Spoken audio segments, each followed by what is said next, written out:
Hello and welcome to another episode of Heal Thyself, Benefits of Holistic Living. I'm your host, Mia Saenz, and in this segment with me is Victoria Wynn. Now, those of you who have seen a lot of my videos know that I love to interview this woman. She is the founder of, and it's so amazing, the Lies I Tell Myself project.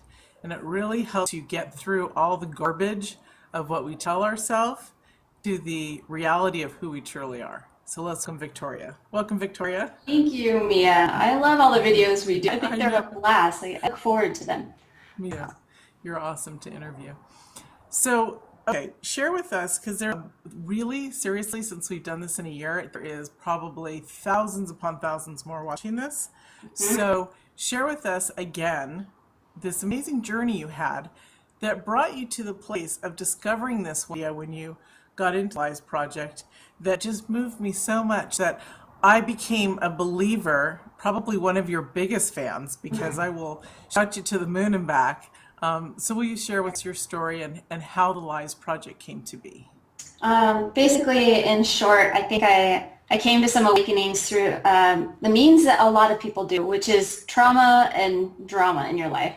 So for me, it was a 16-year marriage that I worked really hard on, but got married at 18 and got as a pregnant teen. But we did get married, which I just tried to make the best of it.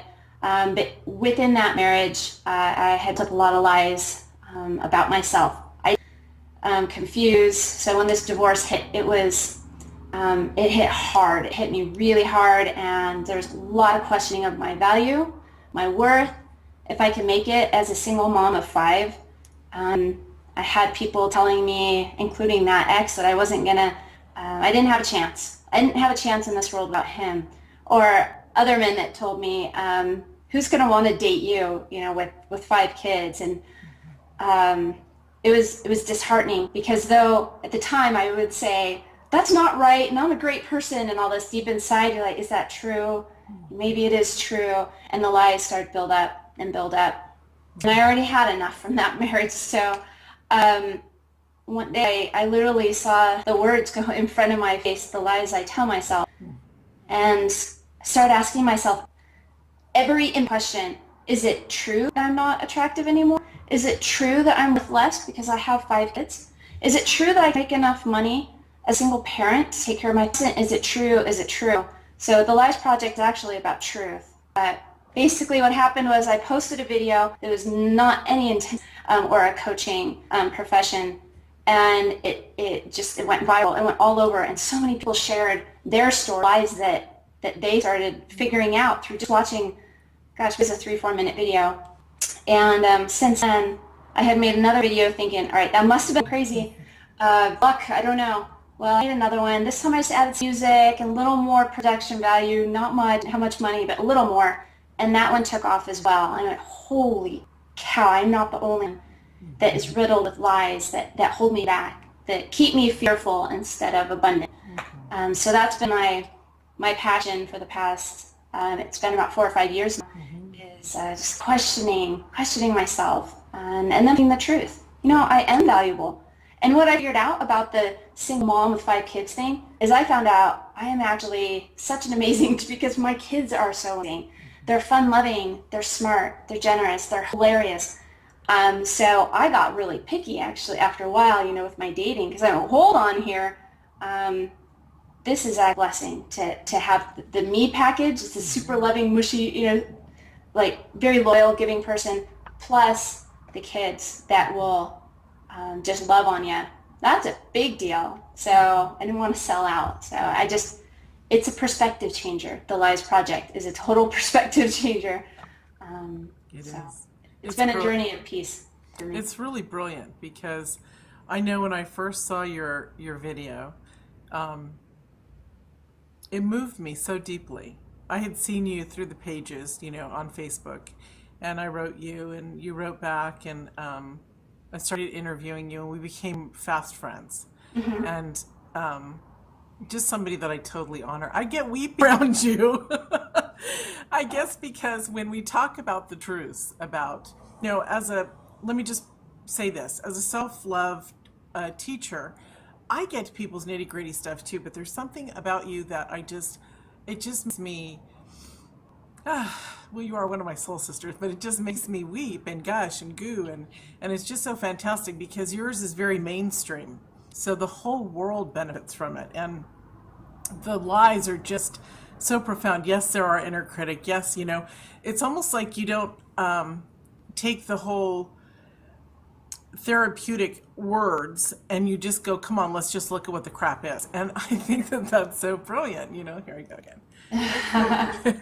It's a no coaching kind of coaching, because I don't give my advice and I don't tell people where to go with information they find out. I merely just take them through a journey by asking questions. And it's incredible because I've seen your life change and develop over these last 4 or 5 years. I mean, incredibly so. God, here we go again. This is crazy. I guess you guys know how much I admire this woman and how much I respect her. And that's where the release of tears is coming from, because she's brilliant, just fantastically brilliant. You've also, from understanding your value so quickly and your worth, you've had amazing relationships that have made you grow. And that alone is phenomenal in a testament to what you once told yourself to what you are now. Let's talk about some of the clients and some of the things that happen so that people can get a look at exactly what the lies are that people tell themselves that just aren't true. I mean, we know that the inner critic talks and talks and talks to us and tells us we're not good enough, we're not pretty enough, we're not thin enough, we're not this and that. So what would some of the tools or methods be? Well, to start with the common lies, we'll start from there. You mentioned some, a lot of body image. I would say probably 98 to 99% of the women I work with are deeply challenged with body image lies. That's self-body image, not provoked by anyone else other than their own thinking, correct? Well, it depends if you believe what others are saying, because it happens. A man can insult your body, and it's up to you whether you want to believe it or not. Right. It's more common that we do believe it, though. I think that's the challenge, and that's when we need to start attacking it. Mm-hmm. Is it true? Does it matter? Even if I am overweight or very underweight, does it actually matter? Right. There's bigger questions like that. Some of the tools, it's such a basic tool. That's so useful, and it's one I use, which is gratitude. Somehow it all mixes together, it all blends together each day, coming from a place of gratitude for my body rather than disdain has flipped it. Even really rough relationships. Now I just look at the lessons and I have so much gratitude for some of that 16-year marriage, actually. I don't have this feeling of despair and regret, because it's not just about my kids. I know a lot of people say, well, I got my kids out of it. No, there's a lot more for you there if you look deeper. What did you learn about yourself? What pitfalls did you learn about yourself? Our relationships are our mirror. So having gratitude. And I just say that's one of the biggest tools, and people pass it by. They won't take a moment to write down 3 to 5 things they're grateful for each day. Especially if you're in an argument with someone, that's the person you want to write your list for. So my sweetheart, Ken, and I, he'd be like, what are you writing? I'm writing about how grateful I am for you. What? Yep. Show that to me. Here you go, 1 through 5. And it's incredible how it changes, because I start building up lies. Wow, he's pushy, or he's domineering, or, I can create lies for you too, for other people, and those need to be challenged as well. Right. What are judgments? So really, gratitude list. It's the easiest thing, but it's not, because when we're in a really crappy place and our ego wants to tell us how justified we are in our anger, last thing we want to do is sit down and be writing about how beautiful our body is, how amazing our sweetheart is, or the best friend that really ticked us off. Right. That's the time to do it, though. Yeah. I like that you bring a lot of stuff back to gratitude. That's one of my biggie things too. I love that. And let's talk a little bit about gratitude and the healing essence that people can gain from writing stuff down or from delving into gratitude. Everyone has their own ways in which they deal with gratitude. Let's hear the Victoria Wynn way. Well, I would say the one that my sweetheart would bring up for sure is the way that I write a lot of gratitude lists, whether it's Post-it note or a little pad at a hotel or on my phone. But I've learned that when there is an argument, that's the way we know the area that we need to work on more. So when things are easy, chances are you're probably pretty good at it. That's why it's becoming easy. And over time, you'll see that more and more things just become flow and easy. But that place where someone really just gets at you, that's actually work for you to do, not so much them. That's their business, right? But it's work for me to do. And I have to say, I'm in a relationship now that is more passionate and than I've ever been in, meaning I have never been so angry in my life, and I've never felt so much love in my life, too, for someone. I've never bent over backwards and set my ego down so much for someone. And I've never been so hurt at the same time, because I'm so raw. And so far, I think this has absolutely been my biggest mirror. And so we plan on continuing a long, long time together of being this mirror, because I bring out the same in him. It's like, a lot of that teary-eyed stuff that he's like, how do you do that? What is it with you? I'm like, I don't know. You're just good people. But yeah, we bring the stuff out of each other, and if we can look at it as, it's a place that we need to work on, if we want to progress, because I don't believe you need to do anything, but if you want to progress, pay attention to where you're most judgmental and you're most angry, and don't worry about what other people are doing. It's really about how you're reacting to it. So that's my life's work right now for my personal self, is attacking my triggers and saying, is this true? Why do you think it's true? Is there another way to look at it? And 'cause I certainly have my triggers, so I use my own process on myself all the time. And I do too, mine on myself, and that's the only way that we know that we're actually walking our talk, isn't it? Yeah. Let's talk about the triggers, because some people don't even realize. I know sometimes I don't realize something's triggering me until I'm like, wait a minute, I don't like this feeling. Where does it come from? And that's really a huge sense of responsibility for ourselves, and amazing. So let's talk about triggers and how they can hide. I mean, literally, they're sneaky little buggers, Oh, okay, so if we're going to get really vulnerable, I'll throw out a few triggers. Pornography. Drinking alcohol or drinking alcohol to excess. Anything that takes someone out of being present, especially with me, if they're my partner, I get so deeply hurt by that. And I'm still learning what that's all about, but cope in healthy ways, especially, like I said, if they're in a relationship with me, whether a friend or a partner, doing something that distances them and I, through a substance or a behavior, it's a trigger. Like, it's something that I have dealt with through my life on and off. The pornography thing, it sure doesn't help if you've had body image issues. If you've got a partner, even a past partner, it still can bring up stuff if you get a glimpse of it, or I have triggers like that come up. That I get to remind myself I'm worthy, I'm awesome, I'm amazing, and above all, don't ever compare yourself to anybody else. Yeah. If there's a downfall, a trap that I have fallen into in the past, it's comparing myself as a woman to other women. Whereas now I'm shifting it into we're sisters and we can support each other. That's the only way to find the grace within yourself, is to honor and love other women. There are, and I know you know this, and let's just talk about it just slightly.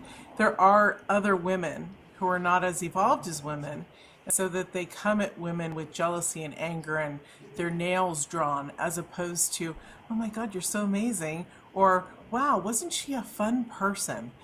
Honoring another woman in that respect is so brilliant. That's why you and I are friends, because we're not afraid to say, you're pretty amazing. I almost cursed on air. You're pretty amazing, and to know and to feel that and to honor the other person is brilliant. It's a sisterhood, it truly is, and it's a movement that's now awakening within women, and which is making them more powerful to be awakened to the sisterhood. Absolutely. It's embarrassing, but it's a trap that I fell into, which is in my mind, maybe I didn't do it verbally, but in my mind, putting another woman down because I felt like they were more beautiful or more charismatic. And I get it now. That is not how you succeed in life or how I can find my own inner peace.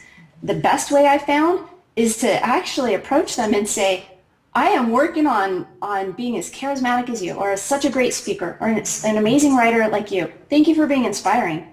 It's such a different, and next thing you know, they're your next best buddy, Yeah. And I have had my share of haters for sure. Female. I don't know that I've ever had a male. No, the men want to be your friends. Why would they hate you? Yeah, they're like, wow, you're inspiring. You're so powerful. Exactly. Yeah. Or I'd love for you to meet my wife. And then on occasion, that wife is like, who are you? And what are you doing? And I'm just hanging out. I'm just Victoria. I'm just doing life. I don't have this agenda. And I think that can get confusing to women, that my agenda is, I do have an agenda. It's just not negative, and it's never to hurt. It's things like unity, sisterhood. Love, yeah. Yeah, love. One of my biggest is being a mom.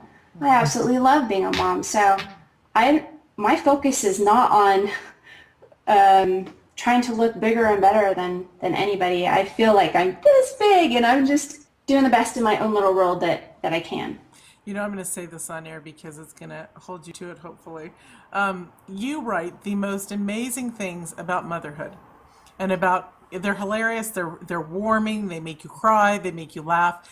My husband looks forward to your stuff all the time and he's like, she's just such a great writer, because they're very touching, the way that you love your children. You're not afraid to share them with the world, and you're not afraid to share your experiences. You have to compile a mother book because it's just it's beautiful the way, go through all your posts on Facebook, grab them, and then figure out how to compose them, because they're really, as I said, hilarious. They're heartwarming. They make you cry, and they make you go, ouch, I'm that mom too, or father, just like that mom. It's I brilliant. appreciate that. Yeah, you have a lot of beauty, and you've been really busy this last year traveling. So Yeah. and doing your work and your project, the Lies Project. So as soon as you can, include that too. Yeah, you mean in chatting here? No, I mean include your book. This idea of this book. We'll talk about it off air. Okay. Yeah, for sure. Yeah. I would like to hop back to just briefly the subject of pornography, only because you brought it up. And I'm sure that was a trigger for many women, probably, as you said that. And see, everybody, this is why I love her. She's brave enough to say, ouch, that hurts. My thought on pornography is, if I'm there to be completely whole with my partner, whether if I'm married or if I'm in a relationship with a boyfriend, whatever it is, if I'm completely there, then I would so expect there to be no pornography, because I'm completely there to give 100%. And I see why it's a trigger, because I would want him to give 100% to me. Yeah. So, Yeah. and women, and men, it's not about the lady, is it?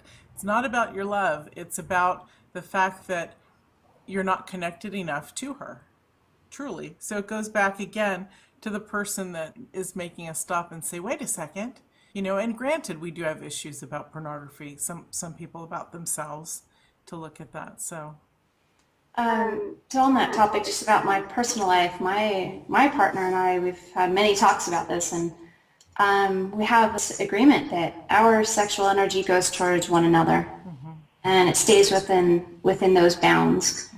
It's been a really beautiful thing to have a partner to be honoring that and to make me the queen. And I think the surprise can be that doesn't mean that someone's prudish, or it's just, for me, I like to keep it in my own bedroom with my partner.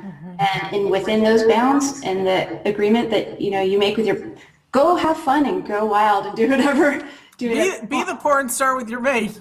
yeah, pretty much. That, Yeah. you caught my gist. Yeah.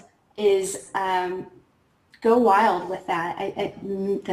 Your partner will love it. He will feel so loved by the intimacy, and you can feel free to be yourself and not judged. And so, yeah, I personally just like to keep it within the walls of my own home. And I request that of him, and he's awesome enough to be like, well, yeah, that if I were to look at that stuff, it can push you away. There's a distancing that goes on, and we've just decided that, as we talk about marriage super seriously, that we want to keep things as strong as possible and give ourselves the best chance as possible. So, and I've noticed that about your relationship, that it's very, which is really respectful. It's a classroom among the both of you. And so with that, you guys, it helps you be a stronger woman to help other men and women in your line of work. Using your relationship with each other, your belief systems, coming together and face them, is the biggest thing that we can do for ourselves. And it's obvious that you guys do that. I'm not connected with Ken on through any of the social medias, but I do see his stuff, because when he tags you, of course I see it. yeah. And it's brilliant. It's brilliant to have a man be brave enough and strong enough and empowered enough to say, this is my best friend, and isn't she gorgeous? Yeah. So Yeah, I'm trying kudos to to you guys. I'm trying to get him to hop on board with me doing some relationship type workshops, because we've had a real rough, rocky first year and long distance relationship, and so now he's just moved to Utah within the last couple of months, and man, I'd love to, as we just get really solid and strong, I'd love to see him inspire other men and other women to know what for, and then other that's possible, and how awesome it can be, but we do need to be careful of all the distractions we're allowing in, Exactly. especially for the men, and especially when it comes to pornography, or even if it's not hardcore, it can be just all the distractions, the billboards, the magazine. It's our world today. It's our mainstream world. Yeah. Yeah. So. Yeah. And when he's ready, he will absolutely hop on board, because you're too powerful, and he's powerful too.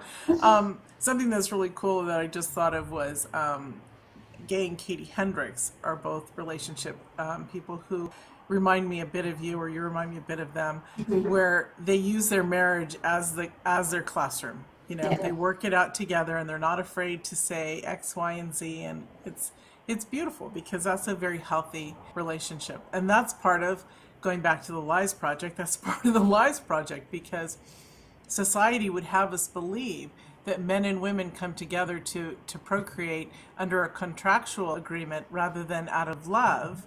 And us women and some men are like, no, I really just want to truly adore and love my partner. So that's awesome that you guys do that. There's a lot of a juicy lie, if you want to hear it. Yeah, of I've course. been working through, which is, if I share all this, classroom experience on Facebook in particular, which I have been, I'm pretty open and honest, like, oh, I'm recognizing that, I'm learning that if I do this, it serves me much better. But there's definitely a question of, does this discredit me or my work? No. If I share that I am going through the journey too, and here are the things that I've figured out, but it's definitely it was a question at first. And, honestly, I don't know. At this point, I don't care. I just want to be my truth. But I wasn't always at that point. There was a lot of, well, if my brand is to be this professional or this expert, I don't want to undermine that. And now I'm just like, screw it. I just, this is who I am, and these are lessons that I've learned. And nope, I wasn't perfect. Nope, still not. Do I learn pretty quickly? Yeah. Am I a pretty aware person? Yeah. And do I help a lot of people? Yes. It sounds like it. Yeah. And then I'm happy. And the thing is that you're so many steps ahead of a lot of people. obviously the majority of the people. So don't question. I mean, if we didn't question that, which is good. I don't mean don't question. That's a perfect question. If we didn't question that, then we're not always seeking what's truth and what's right for us. And that's the journey that we're on, is to break away. Okay, here we go. It's funny. The more that she and I hang out, the more I utilize her words, and I dream about them, everybody. It's so wild. She's been traveling a lot for the last year, all over Europe, every single country, on business and stuff, and it's really great. But before that, I remember I'd actually have these dreams, and I don't really remember my dreams much, but I'd have these dreams where I'd be saying something to somebody or hearing somebody say, and that's the lie I tell myself. And I'm like, oh my God. So I'd wake up and I'd text her, oh my gosh, I dreamt about you again. So it's very, when you do process that in your sleep, it's obvious that it's a truth about something that you believe. So her work is really fantastic. Would you share with us your free gift? Because we're almost out of time. I'm wanting to revamp my free gift. So I want you to give that video, that second video you sent out. Oh, absolutely. I do want to give away my ebook as well, but I would say send me a personal email though to do it. Okay, that's going to be in the credits and in the email then. Yeah, I want to give the updated, revised version of that. But yeah, you'll have all my contact info, and the website's theliesitellmyself.com or just theliesproject.com. That's what we call it for short. I don't know. It worked. Yeah. People just picked it up, and I know. I always say the Lies Project. Or yeah, the Lies Project. Yeah. And yeah, let me know about your journey, and find me on Facebook just as Victoria Wynn. It's not a businessy thing for me, but I love to talk about my world and hear about other people's worlds. It's and you also fun. Have the Lies Project on Facebook too. Yeah, Truth Be Told is our closed group, so you just have to search Truth Be Told. But you have a business page, I recall. I do. The Lies I Tell is the business page. Yeah, that's what I meant. Yeah. Yeah. And then, and if you want some free coaching with Victoria, then get in touch with her through Facebook or write her and ask to join those groups, and she'll put you on, because sometimes they're really, well, not sometimes, they're all very provoking questions that make you think. I don't always have time to participate, and I haven't for a while. And it's crazy because I have probably 50 who have these great sites, that I would love to participate. But Victoria is one that I do, if it comes down my feed, I do try to answer, or I click like or something just to let you know I love this, so. Yeah, it's called Truth Be Told, and that's I keep it closed because I want to see every single person that comes through to create a safe environment. We share very vulnerable things, from rape to marital abuse to body image lies. So I just try and keep it as safe as possible and really watch who's in there. And those who disrespect it are gone. Yep, I think it might have happened once out of the 3 years or so. So rare, but I really filter. I take it so seriously. I don't have an assistant do it, anything like that. And there's some gut feeling that goes on. I'm very intuitive, so I follow that as well. Yeah.